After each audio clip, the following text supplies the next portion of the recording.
اعوذ باللہ من الشیطان الرجیم بسم اللہ الرحمن الرحیم اللہم صلی علی سیدنا محمد معدن الجود والکرم وآلہ وسلم۔ سامعین و ناظرین اکرام، السلام علیکم ورحمۃ اللہ وبرکاتہ۔ آج کا ہمارا موضوع یہ ہے کہ وحی کا مفہوم کیا ہے اور اس کی ضرورت کیا ہے۔ دیکھیں، وحی تو ایک بنیادی چیز ہے۔ بہرحال اچھا سوال ہے، اور وحی کی ضرورت ہم محسوس نہیں کرتے، اس بات کو بھی ذرا آپ محسوس کریں۔ وحی کی ہماری زندگی میں کوئی حیثیت نہیں، جتنی اہم بات ہے، اور یہ بات کیا ہے، وحی کیا ہے، یہ اللہ کی انسان سے باتیں ہیں۔ ہم سے اللہ تعالیٰ نے بات کی ہے، کوئی اور مخلوق ایسی نہیں ہے جس سے ایسی بات کی ہو۔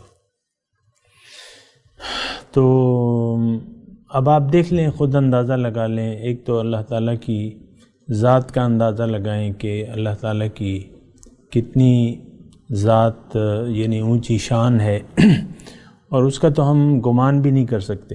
اللہ تعالیٰ کے متعلق کوئی گمان بھی نہیں کر سکتے کہ اس کی شان کتنی ہے۔ وہ ذات جس کے بارے میں ہم گمان نہ کر سکیں، اور جو ہماری تمام سوچوں سے وراء الورا اسے کہتے ہیں، بالا ہو، وہ ذات ہم سے بات کرے تو یقیناً اس کی کوئی اہمیت ہوگی، یقیناً اس بات کی بڑی اہمیت ہوگی، اور بہت بڑی اہمیت ہوگی۔ لیکن ہم عام طور پہ دیکھیں، وحی کی ہم ضرورت محسوس نہیں کرتے۔ آپ دیکھ لیں، ہمارا نصاب تعلیم جو ہے اس بارے میں خاموش ہے، اور اس تعلیم کو تعلیم کہنا بھی اس پر ایک تہمت ہے جو ہمارا مروج ہے۔ یہ تو فنون، اس کو آپ فنون کہہ سکتے ہیں، اسکل کہہ سکتے ہیں۔ ایک بچہ پڑھتا ہے، ڈاکٹر بن جاتا ہے یا ایک انجینئر بن جاتا ہے، اس کو علم کہنا جو ہے وہ علم پہ تہمت ہے۔ یہ علم نہیں ہے، یہ کچھ فن سیکھنے کا ذریعہ ہے دنیا کے کسب اور معاش کے لیے۔ آپ پہاڑے سیکھ لیں، یہ کون سا علم ہو گیا؟ الف بے سیکھ لیں، مطلب یہ ایسا نہیں ہے۔ ایک تو اس کے بارے میں آپ کو کلیئر ہونا چاہیے، یہ علم نہیں ہے کم از کم۔ لوگوں نے تو لکھا ہے نا، العلم نور، اپنے وہ لوگوں پہ لکھا ہے۔ ہاں، علم نور ہے، لیکن یہ تو اندھیرا ہے۔ یہ علم جو ہے یہ تو اندھیرا ہے، یہ نور روشنی نہیں ہے، یہ ہمیں روشنی نہیں دکھاتا ہے تو آپ بتا دیں۔ تو بہرحال میں وحی کی بات کر رہا ہوں۔ وحی بہت اہمیت ہے انسان کے لیے، کیونکہ یہ اللہ کا مکالمہ ہے انسان سے، مجھ سے اور آپ سے۔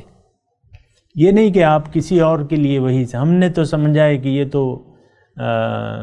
عالموں کی بات ہے یا ملاؤں کی بات ہے وحی۔ قرآن کو ایک زمانہ ایسا بھی گزرا ہے کہ قرآن کو پڑھنا تک لوگوں کو نہیں آتا تھا۔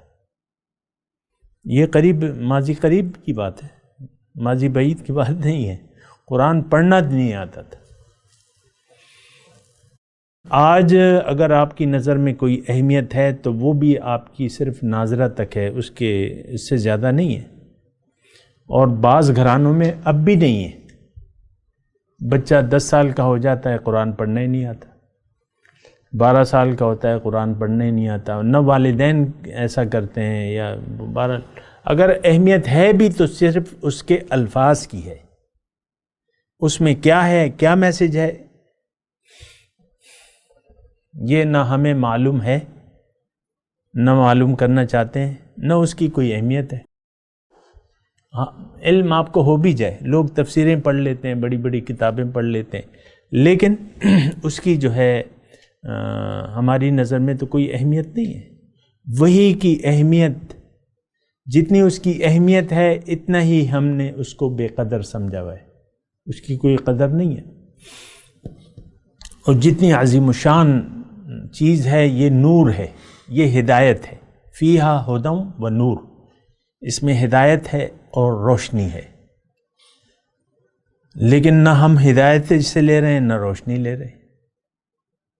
اس کی وجوہات کیا ہیں وہ تو ایک الگ بات ہے، لیکن وحی کی جو اہمیت ہے. اچھا اب وحی ہے کیا؟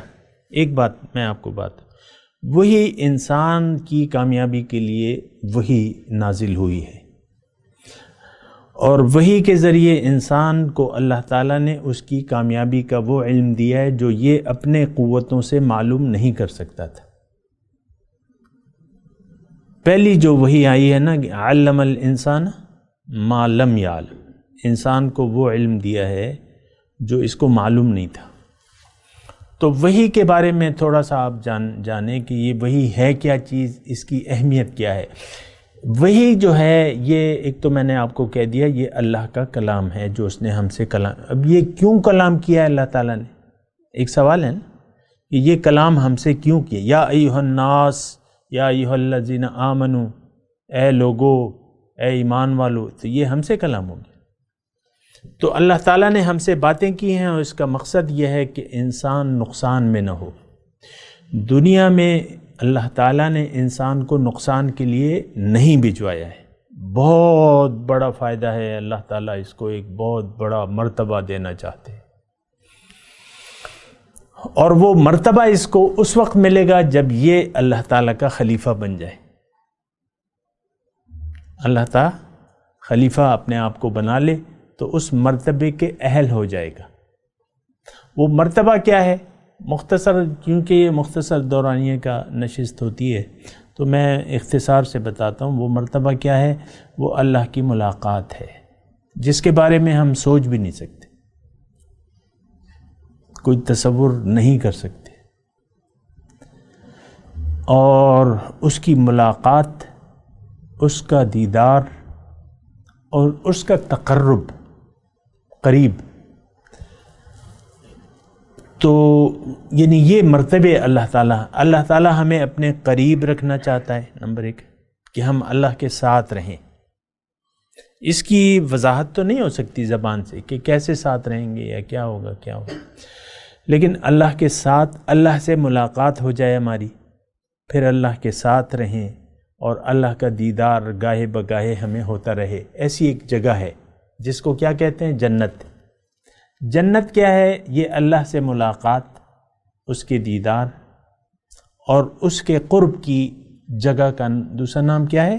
جنت. تو جنت کا مرتبہ اللہ تعالی ہمیں دینا چاہتا ہے. جنت کے متعلق ہم سوچ بھی نہیں سکتے. جنت کیا چیز ہے، کیسی ہے، کیا چیز ہے، یہ تو میں نے آپ کو عمومی طور پہ بتا دیا نا کہ جنت میں کیا ہے.